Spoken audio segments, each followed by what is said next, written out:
Hi guys, welcome back to my channel. मैं बहुत time से इस चैनल पे रेगुलर नहीं हूँ, एक्टिव नहीं हूँ और बहुत टाइम से मैंने इम्पॉर्टेंट क्वेश्चंस के शॉर्ट्स भी अपलोड नहीं करे, लॉन्ग वीडियोस भी अपलोड नहीं करी हैं काफ़ी टाइम से। बट अब मैं रेगुलर इस चैनल पे रहूँगी, एक्टिव रहूँगी और आपको लॉन्ग वीडियोस और इम्पॉर्टेंट क्वेश्चंस के शॉर्ट्स भी देखने को मिलेंगे। सो आप प्लीज़ सपोर्ट कीजिए इस चैनल को।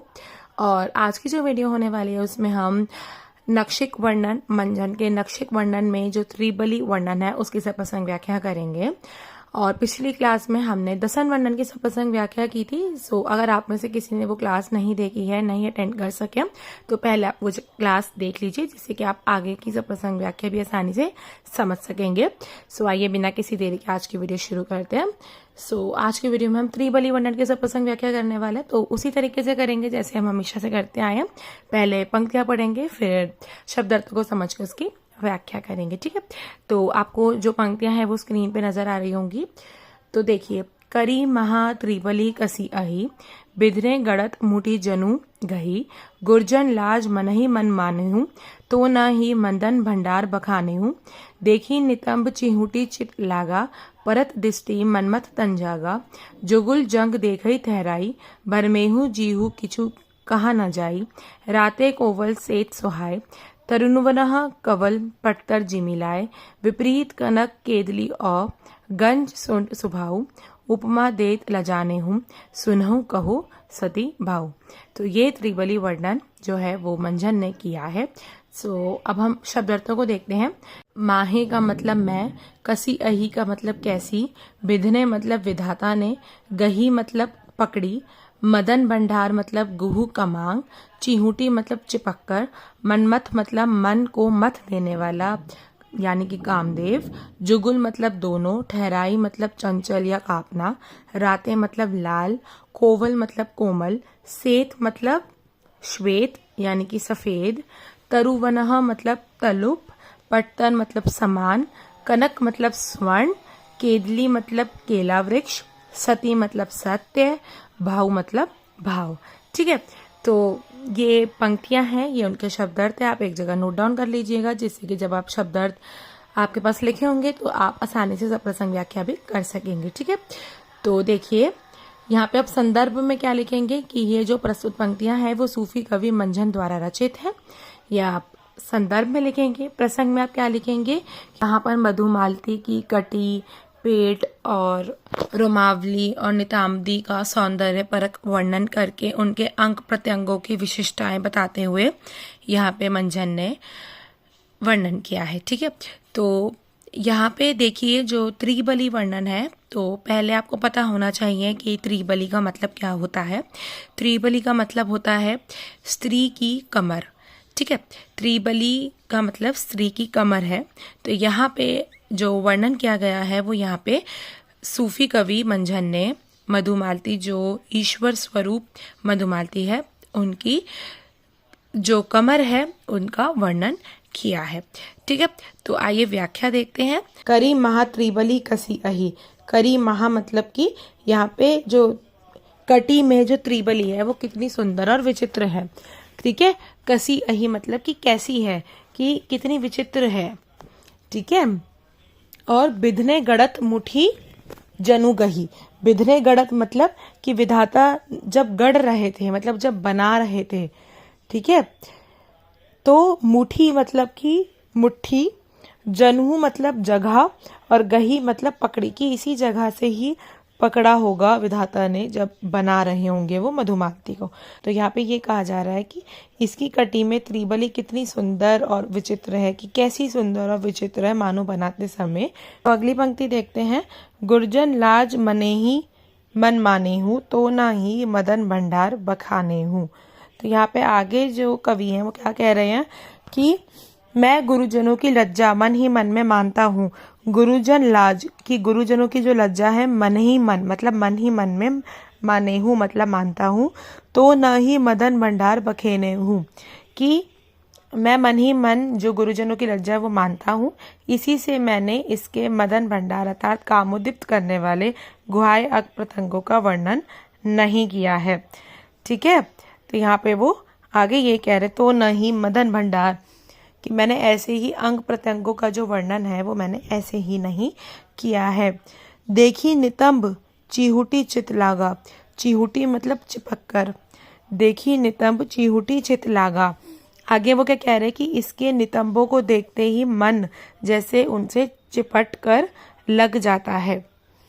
परत दृष्टि मनमथ तन जागा, मनमथ मतलब मन को मथ देने वाला जो कामदेव है, ठीक है।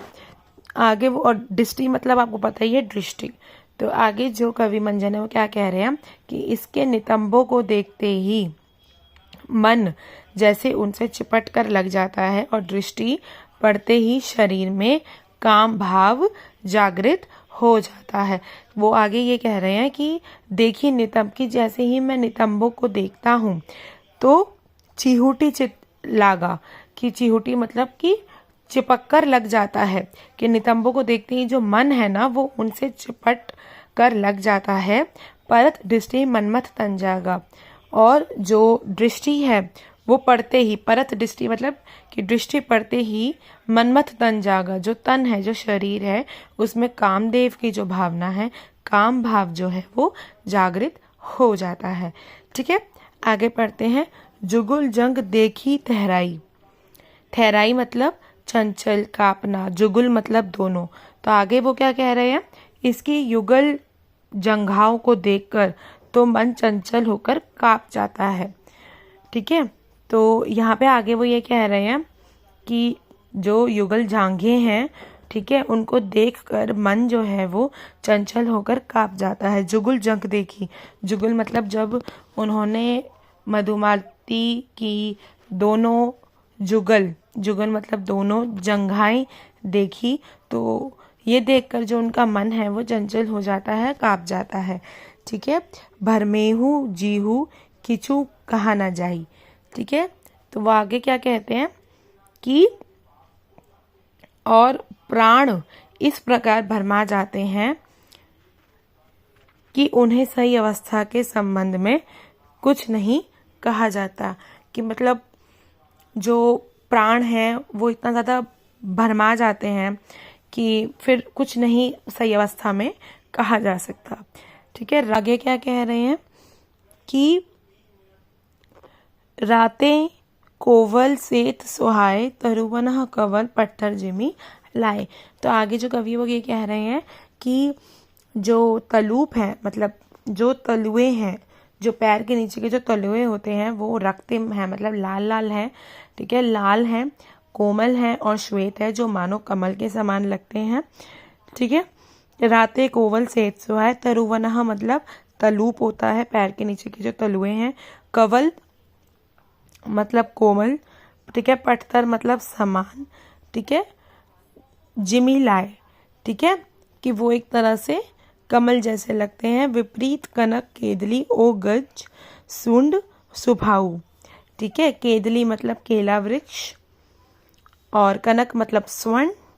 तो आगे वो क्या कहते हैं, उसके पैर उल्टे स्वर्ण कदली वृक्ष और हाथी की सूंड के स्वभावत हैं, कि उसके जो पैर हैं वो उल्टे स्वर कदली वृक्ष, विपरीत कनक, विपरीत मतलब उल्टे, ठीक है, उल्टे पैर, कनक केदली की स्वर्ण कदली वृक्ष, ठीक है, ओ गंज सूंड और जो हाथी की सूंड के संभावत है। उपमा देत लजानेहू सुनहु कहो सती भाव, उनकी उपमा देते हुए मैं लजाता हूँ, सुनो ये मैं सच्चे भाव से कह रहा हूँ। तो ऊपर वो जितनी भी उपमाएं दे रहे हैं ना वो उनके ऊपर लज्जाते हुए कहते हैं कि उपमा देत लज्जाओ, कि मैं ये सब उपमा देते हुए लज्जा रहा हूँ, ठीक है, और सुनहु कहो सती भाव, लेकिन सुनो ये मैं सच्चे भाव से कह रहा हूँ, ठीक है। तो यहाँ पर इन्होंने इन पंक्तियों में त्रिबली वर्णन किया है। तो अब आप विशेष में क्या लिखेंगे, विशेष में आप भाव सौंदर्य और शिल्प सौंदर्य दोनों बताएंगे कि भावों को व्यक्त किया गया है, कौन से भाव जागृत किए गए हैं, ठीक है, ये सब आपको पता होना चाहिए। और कौन से अलंकारों का प्रयोग किया गया है, किस पंक्ति में प्रयोग किया गया है, ये आपको पता होना चाहिए। मानवीकरण है, पुनरुक्ति है, ये सब, ठीक है। और कौन सी भाषा है, अवधि भाषा, ये सब आपको पता होना चाहिए, ठीक है। तो यहाँ पर आपकी त्रिबली वर्णन की सप्रसंग व्याख्या समाप्त होती है। कैसे आपको सप्रसंग व्याख्या करनी चाहिए, प्रॉपर जो एक तरीका होता है, एक ढंग होता है पेपर में सप्रसंग व्याख्या का क्वेश्चन अटेम्प्ट करने का, तो वो मैंने पूरा एक क्लास में समझाया है। अगर आप वो क्लास देख लेते हैं तो आपकी कोई सप्रसंग व्याख्या में गलती नहीं होने वाली है, इसलिए आप वो क्लास ज़रूर देखिएगा, आपकी कोई गलती नहीं होगी। कौन सी गलतियां बच्चे करते हैं, कैसे आप अपनी गलतियां करने से बच सकते हैं। कुछ बच्चे संदर्भ नहीं लिखते, कुछ बच्चे प्रसंग में लिखते, कुछ बच्चे संदर्भ भी प्रसंग में लिख देते हैं, तो उनके नंबर कटते चले जाते हैं और बच्चा ये सोचता रहता है कि मेरे नंबर कैसे घटे, मैंने तो व्याख्या अच्छे से करी थी। ठीक है, तो व्याख्या अच्छा करने से नहीं होता है, एक प्रॉपर स्टेप वाइज होता है। ठीक है, जिस तरीके से आपको सप्रसंग व्याख्या करनी होती है, ये एक प्रैक्टिकल क्वेश्चन होता है, तो कोशिश कीजिए कि आप ये अच्छे से करके आए। तो उस क्लास का जो लिंक है वो मैं आपको इस क्लास के डिस्क्रिप्शन बॉक्स में दे दूंगी, वहां से आप डायरेक्टली जाके वो क्लास देख सकते हैं। और कोशिश कीजिए कि आपकी सप्रसंग व्याख्या अच्छे से हो, और आपको इसी क्लास के प्लेलिस्ट में भी वो क्लास मिल जाएगी, वहां से आप डायरेक्टली जाके देख सकते हैं। तो अगर आपको ये क्लास हेल्पफुल लगी हो और आपको अच्छे से समझ आया हो, तो ज़रूर आप इस चैनल को सब्सक्राइब कीजिएगा, सपोर्ट कीजिएगा, अपने फ्रेंड्स और क्लासमेट्स के साथ शेयर ज़रूर कीजिएगा। ठीक है, क्लास को लाइक कीजिएगा। और अगली क्लास में हम सूरदास के ऊपर बात करेंगे, उनके व्यक्तित्व के ऊपर, उनके जीवन परिचय के ऊपर, और फिर हम सप्रसंग व्याख्याएं करेंगे उनकी। ठीक है, सो मिलते हैं अगली क्लास में, तब तक के लिए गुड बाय।